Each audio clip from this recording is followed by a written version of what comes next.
Lula, Flávio Dino, Alexandre de Moraes. O ministro determinou a inclusão do relatório final da CPM do 8 de janeiro nos inquéritos das fake news das milícias digitais e nas investigações sobre a ABIN. Moraes recebeu o relatório das mãos da relatora Elisiane Gama, que esteve na sede do Tribunal Superior Eleitoral na última terça-feira.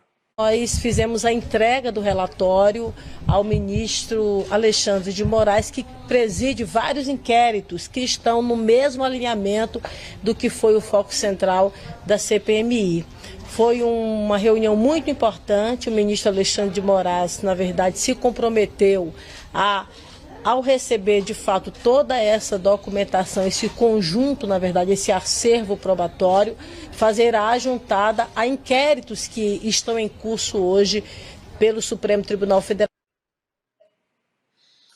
Ô, Ana, não vou nem me alongar muito, né? Agora que esse inquérito das fake news não acaba nunca, né? Porque são 1.333 páginas, fiquei um dia inteiro debruçado nessa bobajada toda, e há uma coleção de mentiras nisso que a Elisiane Gama chama de relatório. Se esse inquérito fosse um inquérito legal, sério, ela teria que ser enquadrada neste inquérito e não essa maçaroca de papel que não serve para nada ser usada para alguma coisa, porque não serve para absolutamente nada, Ana.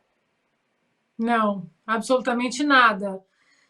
Por isso que a minha crítica segue na mesma linha da minha crítica de domingo passado. A minha crítica fica com o presidente da CPMI, o Arthur Maia, porque ele subiu em cima do muro, né? Não, eu não concordo com esse relatório, nós sabemos muito bem que tudo que está ali é fajuto, nós sabemos disso. E ele tentou demonstrar que ele não concorda, que aquilo foi que o relatório é uma peça política, mas vai assinar. Mas não vou comparecer à sessão de entrega do relatório. Espera aí, minha crítica continua sendo para esse tipo de político que parece que quer agradar todo mundo. Eu vou agradar o sistema assinando, mas eu vou tentar agradar o público, os eleitores, aqueles que de fato me colocaram aqui, não aparecendo no mise-en-scène, na sessão de entrega do relatório. Ora, faça-me o favor. Eu preferiria que ele aparecesse na sessão sem assinar este documento mentiroso, essa falácia. Acho que o brasileiro está cansado desse tipo de político que quer agradar o sistema e que quer agradar também, tentar agradar, né, o eleitor. Como está escrito lá na Bíblia, né? Não me seja morno nem frio que eu te vomito. Eu acho que o brasileiro está cansado disso. Portanto, diante de um relatório fajuto, mais uma peça politizada, usada pura e simplesmente para atacar o presidente Bolsonaro, como foi aquela CPI do circo, as pessoas têm que mostrar o que de fato elas pensam nesse relatório. E uma assinatura no final do relatório está escrito, né? Eu confirmo o que está escrito aqui. Está aqui a minha assinatura. Para mim, esse ponto é inadmissível. Costa, o Alexandre de Moraes, ele se supera, né? Porque tem o caso do aeroporto de Roma, a gente vai falar um pouquinho disso, tem esse relatório, sempre entre aspas, da CPMI do 8 de janeiro incluído em inquéritos ilegais, e tem também tudo que está sendo feito de absurdo em relação ao 8 de janeiro, Costa. É um teatro, né? Isso aí foi um teatro, essa entrega desse pseudo-relatório de uma CPMI que eles não queriam e depois usurparam o comando com o aparelhamento do Maranhão, né, do Flávio Dino, e é um teatro entre cúmplices. Isso que é importante ser dito. São cúmplices. Eu tenho lugar de fala aqui porque eu sou um dos alvos, né, desse inquérito aí. Estou com medidas preventivas contrariando o Ministério Público. 11 meses lá se vão quase de passaporte cancelado, contas bancárias congeladas no Brasil e censura prévia, que a Constituição veda. Então não estamos mais no campo do direito há muito tempo, é um teatro de cúmplices num golpe político. Eu recomendo a todos esse livro do advogado Dr. Caivano, que esteve lá no dia seguinte e defende vários dos presos políticos, inclusive menciona a nossa querida Ana Paula aqui na página 181, como diz a Ana Paula Henkel, tente explicar isso tudo ao gringo, se ele entender, eu abandono a minha defesa, deixo os casos, né? Porque é tudo tão ilegal, é tudo tão arbitrário, tão absurdo.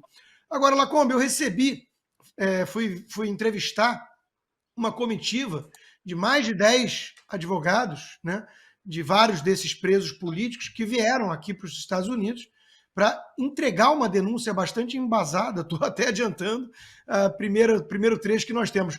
O que eles vieram fazer aqui? Então é melhor soltar o vídeo que eles explicam. O objetivo principal da nossa vinda para cá foi porque nós percorremos todos os caminhos possíveis dentro do nosso país, né?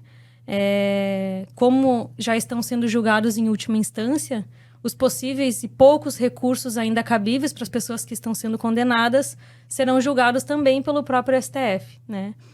Então, nós decidimos vir para cá. Nós peticionamos aproximadamente 100 denúncias de violações de direitos humanos na Corte Interamericana de Direitos Humanos, a OEA, e nós viemos aqui trazer um ofício e pedir para que eles deem prioridade aos nossos casos, que eles analisem as medidas cautelares que nós estamos requerendo, porque dentro do país não estamos vendo outra possibilidade. Essa era a doutora Gabriela, né, que o pai dela é um desses presos políticos.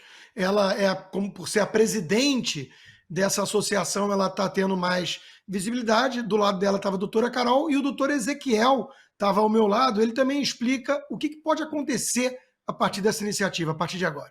O Brasil ele é signatário de alguns tratados, algumas convenções de direitos humanos no âmbito interamericano. Então, uma vez que o Brasil é signatário desses acordos, ele se torna subordinado à intervenção da Corte Interamericana.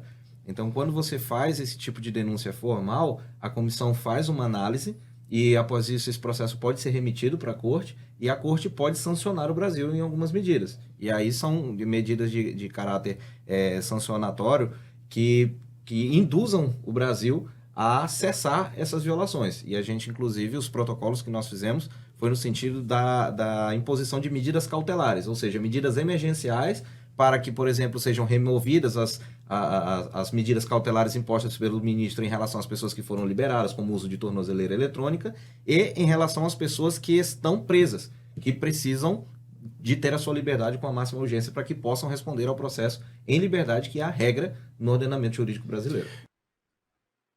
Os relatos que eles fazem nessa conversa e que também constam no livro do Dr. Caivano, e muitos são conhecidos já, né, do grande público, porque vazou aqui, lá, a grande imprensa ignora tudo isso, não quer saber. São relatos assustadores de que não estamos mais lidando com democracia, com direito, e sim com puro arbítrio. Então, os advogados falam aí sobre alguns desses abusos no julgamento do 8 de janeiro. A gente tem um relatório com mais de 100 páginas já chegando, né? Desde o início que estamos colocando essas violações lá no relatório, que são muitas, né? Desde a incompetência do STF, e quando a gente diz incompetência, para que as pessoas leigas... É foro, né? É a questão de foro, né? Essas pessoas que foram presas no dia 8, elas não deveriam estar sendo julgadas pelo STF, principalmente pelo ministro Alexandre de Moraes, porque no processo mesmo ele é colocado pela Procuradoria-Geral como uma vítima, e os outros ministros como vítimas secundárias.